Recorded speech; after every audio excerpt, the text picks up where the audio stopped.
반갑습니다. 청춘부동산입니다. 영상을 작년부터 꾸준히 구독하신 분들은 아실 겁니다. 제가 작년에 만촌내거리와 만촌동에 집중을 해야 하는 이유가 바로 종상향이었죠. 충분히 가능성이 있다면서 주택을 사라고 했고, 반면에 범호동이나 만촌동에서 주택 매도에 대해서 문의를 하신 분들은 제가 매도하지 말라고 했습니다. 그리고 연말에 조건부이긴 하지만 종상향이 허용되었습니다. 오늘 영상에서의 이야기는요, 투자자로서의 이야기하는 거지 무주택자 입장에서는요, 언제든지 주택을 매수해도 괜찮습니다. 부동산 폭락, 떨어진다, 그런 생각하면 평생 못 사요.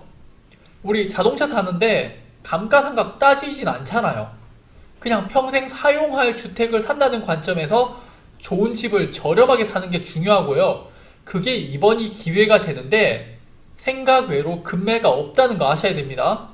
본인이 정말 주택이든 아파트든 원하시면은 제가 좋고 저렴한 집을 함께 의논하면서 구할 수 있습니다. 들어가기에 앞서 광고 하나만 할게요. 빌리브 버머 2차 매매 전세 월세 구하고 있습니다. 임차인 대기 중에 있고요. 필요하신 분들은 연락하시면 됩니다. 또 입주를 원하신 분들도 물량이 있으니까 언제든지 연락 주시면 됩니다. 2021년 말에 대구 단독주택지에 종상향이 허용되었습니다. 그런데 그 정보는 이제 광고가 되었어요. 특별한 게 아니에요. 누구나 알고 있는 거고 인터넷에 다 나오는 광고입니다. 저렴한 주택들은 다 소비가 되었고 이제 가격들은 조금씩 올라가기 시작합니다.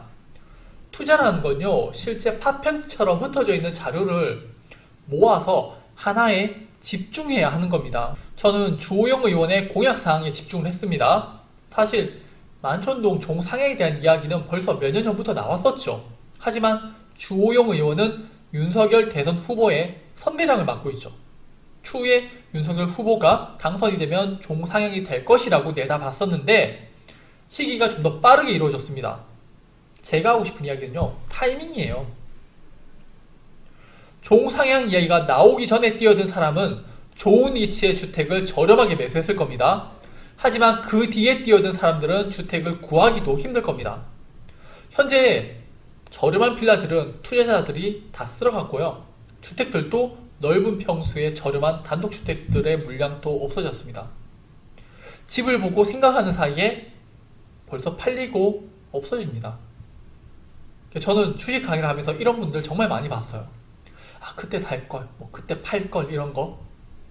단독주택지 종상에 대한 이야기는 이제 광고가 되었고요. 누구나 다 알고 있는 내용입니다. 이제 이 내용으로는 돈을 벌기는 쉽지 않아요. 벌써 지주택으로 작업에 들어가는 지역도 있고요. 어떤 지역에서는 PF팀이 움직인다는 이야기도 있습니다. 아마 그 팀들이 저렴하게 나온 주택들을 먼저 사들였을 수도 있어요. 자, 더 자세한 내용을 알고 싶어서 전화하신 분들이 있으신데 이런 거 물어보려고 전화하지 마세요. 더 할 이야기도 없고요. 제가 상담료로 시간당 11만원 선불로 달라고 하면은 100% 전화 다 끊으세요. 그만큼 본인 질문의 값어치가 없다는 겁니다. 저랑 상담해 보신 분들 아시겠지만 대부분 만족하면서 가시죠. 특히 주식 같은 경우에는 상담 이후에 몇억 원씩 대신 운용해 달라고 하신 분도 있으신데 제가 불법이라서 안 한다고 하죠. 그럼 우리는 지나간 사건들은 이제 잊어버리고 올해 대구 부동산에 일어날 일에 대해서 고민을 해야 합니다. 금리 인상, 공급 증가로 대구 부동산 폭락한다고 생각하실 건데 그분들 생각이니까 우리는 여전히 상승으로 방향을 잡아야 해요. 신문에는 1억 원, 2억 원씩 급락이 나온다고 하는데 저는 그런 물건 보지 못했습니다. 그만큼 흔하지 않다는 거예요.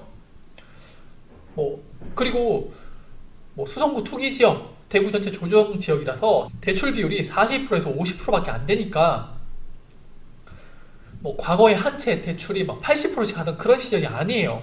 대부분 현금을 어느 정도 보유하고 있습니다. 그래서 금리 인상은 큰 힘을 발휘하지 못하는 거고요. 경제가 무너지는 게 더 큰일이에요. 그런데 아무도 경제에 대해서는 걱정하지 않잖아요. 우리는 이제 여기에 집중해야 해요. 조정 대상 지역 해제죠. 조정 대상 지역이 해제가 되면 가장 좋은 혜택이 다른 지역의 투자자들이 들어온다는 거예요. 쉽게 매도할 수 있으니까 원하는 시점에 만족스러운 수익률을 기록하면 매도하고 나갈 수 있으니까요. 자, 단순하게 대구에 100만원의 돈이 있는데 다른 지역에선 돈이 들어오지 않고 100만 원이 서로 사고 팔고 합니다. 그런데 금리 인상을 하면서 은행에 저축도 하고 대출도 갚으면서 대구의 돈이 90만 원이 되었어요. 자금이 줄어드는 게 맞죠. 하지만 조정 대상 지역이 해제가 되면요, 서울에서 100만 원이 들어오고 부산에서 50만 원 들어오고 대전에서 50만 원 들어오는 거죠. 그렇게 다른 지역의 자금들이 들어오면서 다시 대구 부동산 경기가 살아나는 겁니다. 이 내용이 국가로 보면 외국인들이 우리나라에 투자를 하는 거고요. 또는 스마트머니라는 이름으로 강남 사모님들 자금을 이야기하는 거죠. 다만 다주택자들에 대한 세금 문제에 대해서는 여전히 의문점이 남아 있습니다. 대구는 현재 조정 대상 지역 해제 요건을 충족하고 있습니다. 하지만 해제하면 대구 부동산 다시 오른다고 국토부에서 반대하고 있고 올해 6월에 보자고 했죠. 올해 6월이면 정권이 바뀌는 시기 아닌가요? 그럼 대구 부동산 조정 대상 지역의 해제와 함께 다주택자 세금 문제에 대해서도 다른 모습이 나올 수 있겠죠. 그러니까 우리는 올해 대구 부동산 조정 대상 지역 해제에 대해서 집중하셔야 합니다. 그리고 해제가 되면 다시 상승할 겁니다. 다만 저는 다주택자들의 보유세 문제에 대해서 아직 확신이 서지 않기 때문에 이 문제에 대한 고민은 지속적으로 할 겁니다. 정권이 바뀌면 완화를 해줄 건지 아니면 더 강화를 할지 유지를 할지. 하지만 조정 지역 해제가 되면 이는 대구 부동산의 긍정적인 뉴스고 다시 상승하게 될 겁니다.